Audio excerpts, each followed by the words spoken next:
Most successful men are lying to you. Not about their money. Not about their business. About how they actually became who they are. Because the truth is uncomfortable. It doesn't fit on a highlight reel. It doesn't get likes. So they hide it, and let you believe success came from talent, luck, or just working hard. It didn't.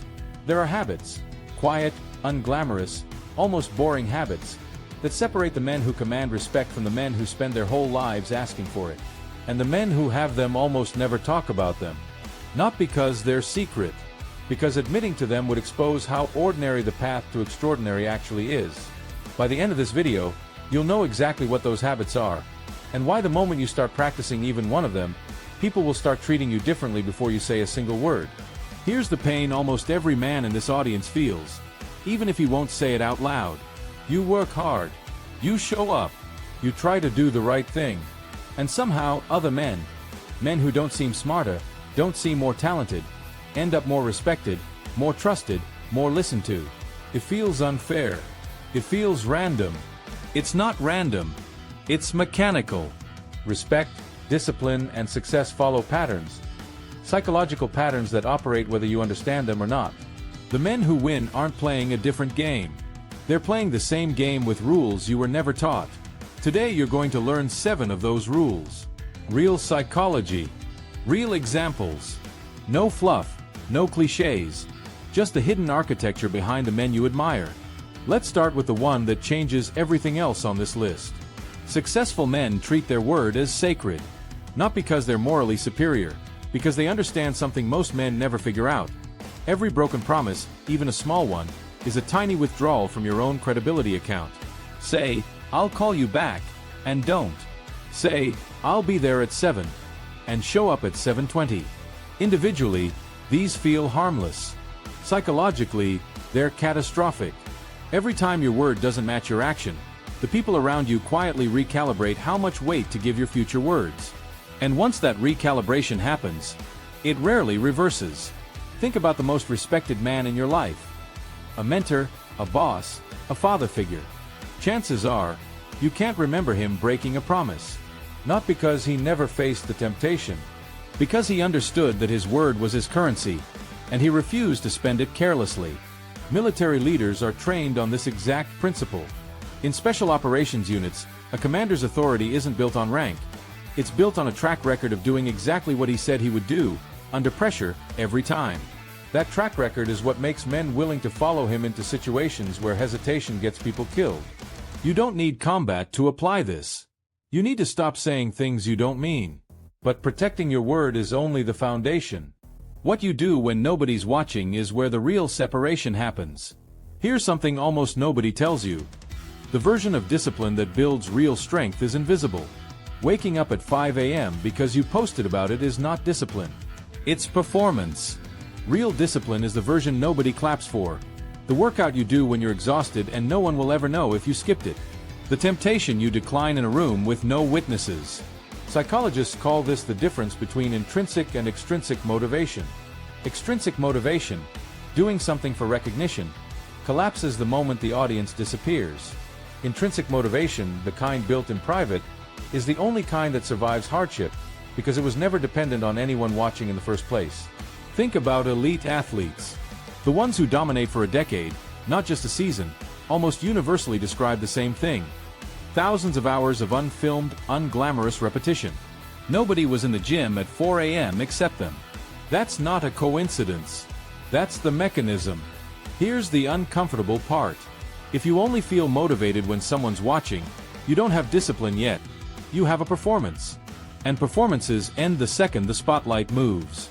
This is exactly why successful men rarely talk about their private discipline. The moment they publicize it, it starts becoming performance instead of principle, and they know it. Don't skip the next part, because this is where most men accidentally sabotage their own respect without realizing it. Watch how a genuinely respected man responds when he's criticized, questioned, or challenged. He doesn't over-explain. He doesn't defend every decision. He states his position once, calmly, and moves on. Compare that to a man who's insecure in his standing. He explains. He justifies. He re-explains. When the first explanation doesn't land, every additional sentence signals the same unconscious message. I need your approval to feel okay about this decision. This is a well-documented psychological pattern. The less someone needs external validation, the less they explain themselves, because their sense of self isn't being negotiated in real time with whoever's in front of them. The more someone over-explains, the more people unconsciously read it as insecurity, even if the content of what they're saying is perfectly reasonable.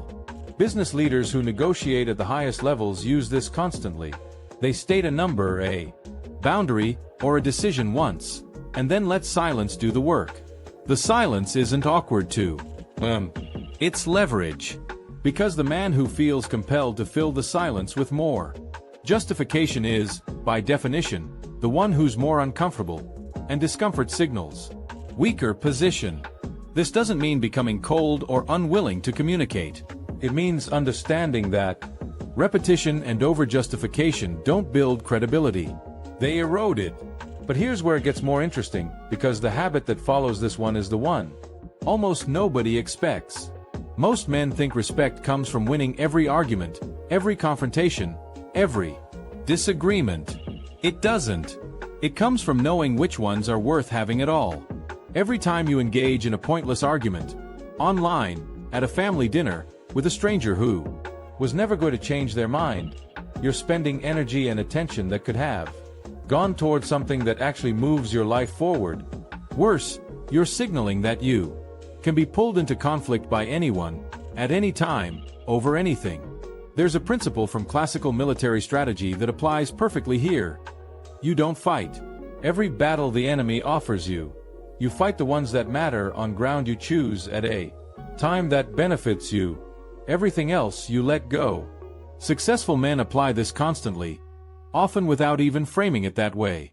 They'll let a rude comment slide. They'll walk away from a disagreement that has no real stakes. Not because they're weak, because they understand that reacting to everything is a form of leaking power. One small drop at a time. The men who seem unbothered, calm, hard to provoke, that's not a personality trait they were born with. It's a filter they built. And the filter is simple. Does this actually matter in a year? If not, it doesn't get their energy. This next habit is the one that quietly destroys more men's reputations than almost anything else on this list, and almost nobody notices it happening to them. Your attention is the most valuable thing you own, and most men give it away for free, all day, to anyone who asks for it.